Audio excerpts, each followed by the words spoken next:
Sometimes in life we need do-overs. Sometimes when filling out a Unity form, a section may be filled out incorrectly, and an end user might need to start over. Instead of backspacing or clearing out each individual field, it would be nice if there was a do-over button. Introducing the Condition button. The Condition button can be configured to perform any type of custom action. Once an end user clicks the Condition button, the custom action is performed. Let's add a new Condition button to our form. I'm going to put it underneath our first section.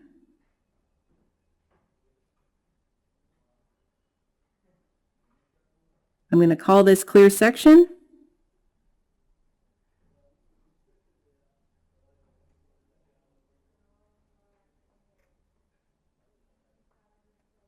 Then we need to go into our custom action and assign the action to this new Condition button.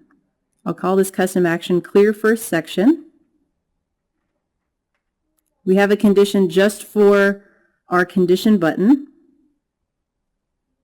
All we need to do is select the Condition button on our form. Your form can have multiple condition buttons.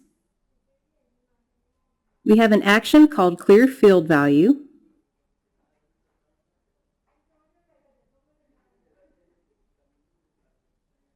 So we just need to identify the field that we want to wipe the value from. And through the magic of television, I have all my fields.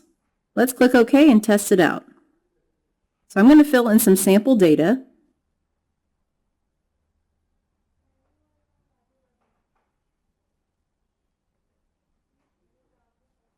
Then once I click my Clear section, it should wipe out all the fields. And now I have my easy do-over button. We have been adding a lot of custom actions to our form. For easy troubleshooting later, you should always test your form after each custom action is added. Sometimes, though, you may have an issue with your custom action and you're not sure why it isn't working. At the bottom of the test drive window, we have the execution log.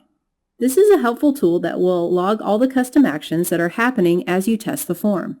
It displays the earlier actions up top and the later actions at the bottom. You can see when the custom action is firing and whether the result was true or false. As you are testing, you can also click the Clear button to clear the logs and start testing again.